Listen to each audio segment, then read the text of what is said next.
Good morning to all. Welcome to my channel గుండెమడ vlogs. ఈరోజు నటుడు జగపతి బాబు గారి గురించి తెలుసుకుందామండి.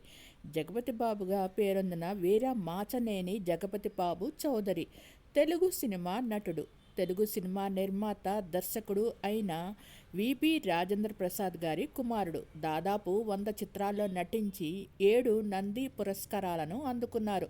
కుటుంబ కథా చిత్రాల్లో ఎక్కువగా నటించారు. కుటుంబ కథా చిత్రాల్లో ఎక్కువగా పేరుగాంచిన కొన్ని సినిమాల్లో ప్రయోగాలు కూడా చేశారు. ఉదాహరణకు గాయం, అంతఃపురం, ప్రవరాఖ్యుడు, లెజెండ్, రంగస్థలం, శ్రీమంతుడు లాంటి సినిమాలో అతను పోషించిన పాత్రలు అతనికి మంచి గుర్తింపు తెచ్చిపెట్టాయి. జగపతి బాబు ఫిబ్రవరి 12, 1962న మచిలీపట్నంలో జన్మించారు. మెడ్రాస్లో పెరిగారు. ఈయన తండ్రి జగపతి ఆర్ట్ పిక్చర్స్ బ్యానర్ అధినేత, దర్శకుడు అయిన విబి రాజేంద్ర ప్రసాద్. మెడ్రాసులోనే చదువు పూర్తి చేసిన జగపతి బాబు తర్వాత సినిమాల్లోకి ప్రవేశించారు. చదువుకునే సమయంలో రోజుకు 3-4 సినిమాలు చూసిన జగపతి బాబుకి సినిమాల్లోకి రావాలని ఆలోచన ఉండేది కాదు. ఎందుకంటే 12 ఏళ్ల వయసులో సినిమాల్లోకి వెళ్ళను అని ఆయన అమ్మగారి మీద ఒట్టు వేయించుకున్నారు. చదువు అయ్యాక కొన్ని రోజులు విశాఖపట్నంలో ఉన్న బిజినెస్ చూసుకున్నారు. ఆ సమయంలో ఒక్కసారిగా సినిమాల్లోకి వెళ్ళాలని ఒక్క రాత్రిలో నిర్ణయించుకొని వాళ్ళ నాన్నగారు పెద్ద నిర్మాత అయినా ఆయన ప్రమేయం లేకుండానే ప్రయత్నాలు కొనసాగించారు. కో డైరెక్టర్ ద్వారా విషయం తెలుసుకున్న విబి రాజేంద్ర ప్రసాద్ గారు జగపతి బాబు ఇష్టాన్ని మన్నించి 1989లో సింహస్వప్నం సినిమా తీసి తెలుగు సినిమాకు పరిచయం చేశారు. తొలి సినిమాతోనే డబల్ యాక్షన్లో నటించారు జగపతి బాబు గారు. ఈ సినిమాలో కృష్ణరాజు కథానాయకుడు. తొలి సినిమాలోనే ద్విపాత్రాభినయం చేసిన మొదటి నటుడు జగపతి బాబు. కానీ ఆ సినిమా పరాజయం పాలైంది. ఆ తర్వాత చేసిన చాలా చిత్రాలు విఫలమయ్యాయి. కానీ పట్టుదలతో ప్రయత్నించిన జగపతి బాబుకు జగన్నాటకం, పెద్దరికం వంటి చిత్రాల విజయంతో నటుడిగా గుర్తింపు వచ్చింది. అయితే తన గొంతు బాగాలేదని ఇప్పటి వరకు అన్ని సినిమాలకు వేరొకరితో డబ్బింగ్ చెప్పించారు. పెద్దరికం సినిమాతో రామ్ గోపాల్ వర్మ దృష్టిలో పడ్డ జగపతి బాబు గారు గాయం హిట్తో హీరోగా స్థిరపడ్డారు. ఈ సినిమాకు మణిరత్నం రచయిత. ఈ సినిమాలో తొలిసారి డబ్బింగ్ చెప్పిన జగపతి బాబు తన గొంతుతో ప్రేక్షకులకు దగ్గరయ్యారు. తర్వాత వచ్చిన కొన్ని సినిమాలు కొత్త తరం యాంగ్రీ యంగ్ మెన్గా అతన్ని చూపించాయి. అప్పటికే జగపతి బాబు కొత్త పందాలోకి వెళ్ళడానికి ప్రయత్నాలు చేశారు. 1994లో ఎస్వి కృష్ణారెడ్డి గారి దర్శకత్వంలో వచ్చిన శుభలగ్నం సినిమాతో కుటుంబ కథా చిత్రాల ప్రేక్షకులకు దగ్గరయ్యారు. ఎస్వి కృష్ణారెడ్డి, జగపతి బాబు కాంబినేషన్లో వచ్చిన మావి చిగురు, పెళ్లిపీటలు మొదలైన చిత్రాలు కూడా ప్రేక్షకాదరణ పొందాయి. మావి చిగురు సినిమాతో మొట్టమొదటిసారిగా ఉత్తమ నటుడిగా నంది పురస్కారాన్ని అందుకున్నారు. జగపతి బాబు సౌందర్య జంట సినిమా ప్రేక్షకులకు బాగా ఆకట్టుకుంది. వీరిది హిట్ పేర్. ఇదే దారిలో దాదాపు 80 చిత్రాల్లో నటించారు. మహిళా ప్రేక్షకులను అధికంగా సంపాదించుకున్నారు. అదే సమయంలోనే ఒకే మూసలో కాకుండా కొత్త పాత్రలతో ప్రయోగాలు చేస్తూ వచ్చారు. కృష్ణవంశీ దర్శకత్వంలో వహించిన అత్తపురం సినిమాలో చేసిన సారాయి వీర్రాజు పాత్రలో బాగా పేరు తెచ్చింది. ఈ సినిమాకు జగపతి బాబుకు ఉత్తమ సహాయ నటుడిగా నంది పురస్కారం లభించింది. ఈ సినిమా తర్వాత హిందీలో శక్తి పేరుతో పునర్నిర్మాణం అయింది. తెలుగులో జగపతి బాబు పోషించిన పాత్రను హిందీలో షారుఖ్ ఖాన్ పోషించాడు. తెలుగులో జగపతి చూపించిన ప్రదర్శన తాను తిరిగి చేయలేకపోయానని షారుఖ్ ఖాన్ పేర్కొనటం గమనార్హం. తర్వాత గుణశేఖర్ దర్శకత్వంలో ఇచ్చిన మనోహరం సినిమాకు గాను ఆయన రెండోసారి ఉత్తమ నటుడిగా నంది పురస్కారం అందుకున్నారు. ఆ తర్వాత సముద్రం వంటి చిత్రాలతో ప్రయోగాలు చేశారు. కామెడీ పాత్రలు, కుటుంబ కథా చిత్రాల్లో నటిస్తూనే శేఖర్ ఏలేటి దర్శకత్వంలో వహించిన అనుకోకుండా ఒకరోజు సినిమాలో పోలీస్ ఆఫీసర్గా కనిపించారు. ఈ సినిమా మంచి విజయం సాధించడంతో అలాంటి పాత్రలతో లక్ష్యం, హోమం, సిద్ధం వంటి సినిమాల్లో నటించారు. ఎస్వి కృష్ణారెడ్డి గారి దర్శకత్వంలో నటించిన కుటుంబ కథా చిత్రాల ద్వారా జగపతి బాబుకి లేడీస్ ఫ్యాన్ ఫాలోయింగ్ ఎక్కువ ఏర్పడింది. ఎక్కువగా 2 భార్యల కథల సినిమాల్లో నటించారు జగపతి బాబు. తర్వాత మళ్ళీ తన పందా మార్చుకొని 2006లో మదన్ దర్శకత్వంలో వహించిన పెళ్ళైన కొత్తలో అనే కుటుంబ కథా చిత్రంలో నటించారు. ఇందులో ప్రియమణి కథానాయిక. కొత్తగా పెళ్ళైన జంటకు వచ్చే చిన్న చిన్న గొడవలు ఈ సినిమాకు ప్రధాన కథ. ఈ సినిమా కూడా మంచి విజయం సాధించింది. వీరిద్దరిని హిట్ పేర్ చేసింది. తర్వాత రజనీకాంత్ ప్రధాన పాత్రలో వచ్చిన కథానాయకుడు సినిమాలో జగపతిబాబు నటన ప్రశంసలు అందుకున్నారు. 25 సంవత్సరాల సినీ ప్రయాణంలో ఎన్నో ఒడుకుదుడుకులను ఎదుర్కొన్న జగపతిబాబు ఇక హీరోగా చేయటం మానుకొని నందమూరి బాలకృష్ణ హీరోగా బోయపాటి దర్శకత్వం వహించిన లెజెండ్ చిత్రంతో ప్రతినాయకుని పాత్రను పోషించారు. జగపతిబాబు అందుకున్న అవార్డులొచ్చి నంది అవార్డులు: ఉత్తమ నటుడిగా శ్రీకారం, ఉత్తమ నటుడిగా అడవిలో అభిమన్యుడు, ఉత్తమ నటుడిగా గాయం, ఉత్తమ నటుడిగా మావి చిగురు, ఉత్తమ సహాయ నటుడిగా అంతఃపురం, ఉత్తమ నటుడిగా మనోహరం, ఉత్తమ సహాయ నటుడిగా లక్ష్యం సినిమాకు గాను అందుకున్నారు.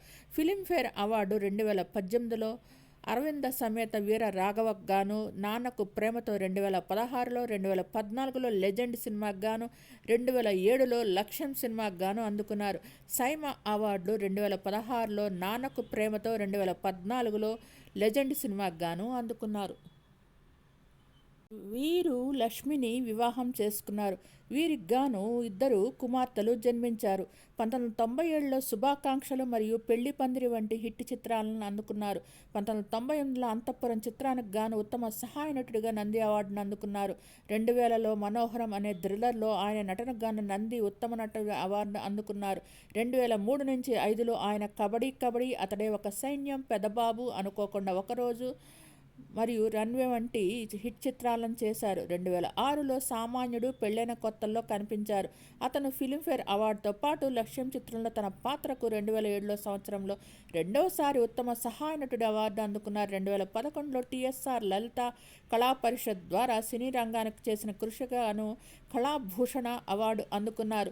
అతని మొదటి తమిళ చిత్రం మెడ్రాసి మరియు 2012లో అతను తమిళ చిత్రం తాండవంలో ప్రతినాయకుడిగా కనిపించారు. అతను 5 నంది అవార్డులను గెలుచుకున్న జై బోలో తెలంగాణలో ప్రధాన పాత్ర పోషించారు. 2012లో అతను కన్నడ చిత్రం బచ్చన్లో పోలీస్ ఆఫీసర్గా నటించారు. 2014 నుండి జగపతిబాబు విలన్ పాత్రలు మరియు సహాయక పాత్రలు పోషించాలని నిర్ణయించుకున్నారు. అతను నందమూరి బాలకృష్ణ నటించిన లెజెండ్ 2014లో మొదటిసారిగా విలన్ పాత్ర పోషించారు. జితేంద్రగా అతని నటనకు అనేక ప్రశంసలు లభించాయి. అదే సంవత్సరంలో అతను లింగాలో రజనీకాంత్ సరసన విలన్ పాత్రను పోషించారు. 2015లో శ్రీమంతుడు సినిమాలో మహేష్ బాబు తండ్రిగా నటించారు. 2016లో జూనియర్ ఎన్టీఆర్ నటించిన సుకుమార్ దర్శకత్వం వహించిన నాన్నకు ప్రేమతోలో లండన్ ఆధారిత బిలియనీర్ పాత్రతో ప్రశంసలు అందుకున్నారు. అతను ఇష్మ్ మరియు జాగ్వార్లో విరోధిగా నటించారు. అతను మలయాళ చిత్రం పులి మురుగన్లో మోహన్ లాల్ సరసన కూడా నటించారు. 2017లో రారండోయ్ వేడుక చూద్దాం చిత్రంలో నాగచైతన్యకు తండ్రిగా నటించారు. సుకుమార్ దర్శకత్వం వహించిన 2018లో రంగస్థలంలో జగపతిబాబుకి పేరులేని గ్రామానికి అణచివేత అధ్యక్షుడిగా నటించాడు. బిలియన్ కంటే ఎక్కువ వసూలు చేసింది. రంగస్థలం ఆ సంవత్సరంలో అత్యధిక వసూలు చేసిన తెలుగు సినిమాగా నిలిచింది. దీంతో పాటు అతను గూఢాచారిలో బంగ్లాదేశ్ టెర్రరిస్ట్గా నటించారు. అది స్లీపర్ హిట్ అయింది. త్రివిక్రమ్ శ్రీనివాస్ దర్శకత్వం వహించిన అరవింద సమేత వీరరాఘవలో అతని ప్రతినాయకుడు పాత్ర అతని కెరీర్లోని అత్యుత్తమ ప్రదర్శనలో ఒకటిగా పేర్కొనబడింది. 2019లో సైరా నరసింహారెడ్డిలో కీలక పాత్రతో పాటుగా మహర్షి అతన్ని ప్రముఖ రచనలు. 2023లో అతను సల్మాన్ ఖాన్ మరియు వెంకటేష్ నటించిన హిందీ చిత్రం కిసిక బాయ్ కిసిక జాన్లో విలన్లో ఒకరిగా నటించారు. 2023లో ప్రశాంత్ నీల్ దర్శకత్వం వహించిన బ్లాక్ బస్టర్ చిత్రం సలార్ పార్ట్ 1 కాల్పుల విరమణలో కూడా అతను రాజమన్నార్ పాత్రని పోషించారు. జగపతిబాబు మాట్లాడుతూ రియల్ ఎస్టేట్ రంగంలో మోసాలు జరుగుతున్నాయి. తెలంగాణ సీఎం రేవంత్ రెడ్డి కూడా ఈ విషయంలో రీసెంట్గా హెచ్చరించారు. ఇటీవలే ఒక రియల్ ఎస్టేట్ యాడ్లో నేను నటించాను. అయితే నన్ను వాళ్ళు మోసం చేశారు. వాళ్ళు ఎవరు, అసలు ఏం జరిగింది అనే వివరాలు త్వరలో చెబుతా. భూమి కొనే ముందు RERA real estate regulatory authority rules ఖచ్చితంగా తెలుసుకోండి అని జగపతిబాబు చెప్పుకొచ్చారు. ఇదిలా ఉంటే హీరోల సంపాదనలపై తాజాగా నటుడు జగపతిబాబు గారు మాట్లాడారు.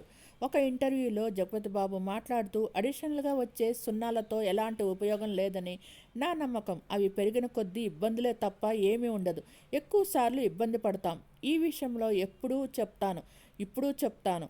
నాగార్జున ఒక్కడే కరెక్టు. తనకు సంపాదించడం తెలుసు, ఖర్చు పెట్టడం తెలుసు, ఆ డబ్బుని ఎంజాయ్ చేయడము తెలుసు.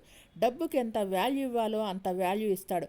తనకి ఎంత ఇచ్చుకోవాలో అంత ఇచ్చుకుంటాడు. అవతల వాళ్ళకు ఎంత ఇవ్వాలో అంత ఇస్తాడు. అక్కడ బ్యాలెన్స్ ఉంటుంది. చాలామందికి బ్యాలెన్స్ లేదు అని చెప్పుకొచ్చారు.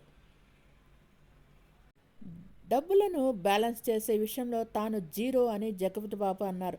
తనకి ఎలాంటి లెక్క ఉండదని తెలిపారు. ఇన్నాళ్ల కెరీర్లో తనకు ఈజీగా 1000 కోట్ల ఆస్తి ఉండాలని, కానీ తనకు క్రమశిక్షణ లేకపోవడం వల్లే ఆ డబ్బంతా పోయిందని తెలిపారు. ఆ డబ్బంతా జూదంలో పోగొట్టుకున్నానని, ఆడవాళ్లకు పెట్టేశానని అందరూ అనుకుంటారు. నేను పేకాట ఆడను, క్యాసినో ఆడతాను. నాకు అదంటే థ్రిల్. నేను గ్యాంబ్లర్ని కాదు. అక్కడ నేను వినోదాన్ని కొనుక్కుంటాను అంతే. అందరూ అనుకుంటున్నట్టు అక్కడ కోట్లు పోవడం అనేది నిజం కాదు.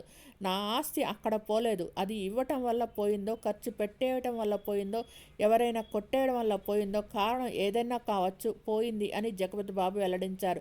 డబ్బు పోయిందని తాను ఎప్పుడూ బాధపడలేదని, నేను ఎందుకు ఇలా ఉన్నాను అని ఎప్పుడూ అనుకోలేదని, అది తన ప్రయారిటీ కాదని జగపతి బాబు అన్నారు. నేను ఎప్పుడూ లెక్క చూడలేదు. అక్కడ పోయింది నా డబ్బంతా. ఎవడో మోసం చేశాడనేది కరెక్ట్ కాదు.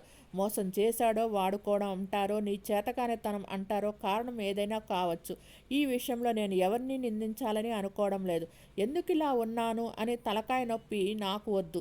ఈ విషయంలో నన్ను నేనే నిందించుకోవాలి. అలా అని ఈ విషయంలో నాకేమీ నిస్సంతోషం ఏమీ లేదు అని జగపతి బాబు తెలిపారు. తాను 30 కోట్లు సంపాదించడమే లక్ష్యంగా పెట్టుకున్నానని, ఆ లక్ష్యాన్ని చేరుకున్నానని తనకు గతేడాది తెలిసిపోయిందని జగపతి బాబు అన్నారు. తన కుటుంబం సంతోషంగా జీవించడానికి ఈ 30 కోట్లు చాలని, ఇదే విషయం కుటుంబానికి కూడా చెప్పానని స్పష్టం చేశారు. ఈ 30 కోట్ల పక్కన మరో సున్న పెట్టాలని తనకు లేదని వెల్లడించారు. నటుడు జగపతి బాబు కాస్త సాఫ్ట్వేర్లో చెప్తారు. తొలి నుంచి ఆయన ధోరణి భిన్నం. ప్రాక్టికల్ లైఫ్కి దగ్గరగా ఉంటారు.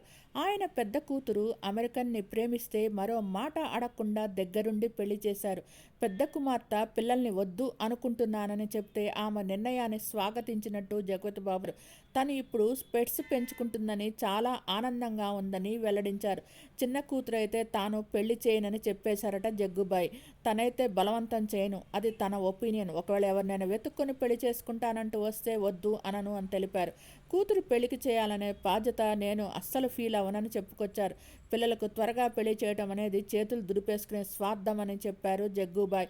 పెళ్లి అనేది ఎవరికి వారు తీసుకోవాల్సిన నిర్ణయం అన్నారు. ప్రస్తుత సమాజంలో విడాకులు కామన్ అయిపోయాయని, ఇలాంటి పరిస్థితుల్లో పిల్లలను తల్లిదండ్రుల నుంచి వేరు చేయడం కన్నా కనకపోవడమే బెస్ట్ అంటూ మైండ్ హీట్ ఎక్కే కామెంట్స్ చేశారు. పిల్లలతో ఫ్రెండ్స్లా ఉండాలని చెప్పిన ఆయన పెద్దయ్యాక వాళ్ళు ఎలా బతకాలన్నది వాళ్ళకే వదిలేయాలని చెప్తున్నారు. ఇద్దరు కుమార్తెలు అలాంటి నిర్ణయాలు తీసుకుంటే మీరు తాత అవ్వలేరు కదా అంటే, అయితే ఎంత, అవ్వకపోతే ఎంత తొక్క అని సిల్లిగా కొట్టిపడేశారు. ఏదైనా బాబులో ఈ లెవెల్ మెచ్యూరిటీకి చాలామందికి ఆశ్చర్యంగా అనిపించింది.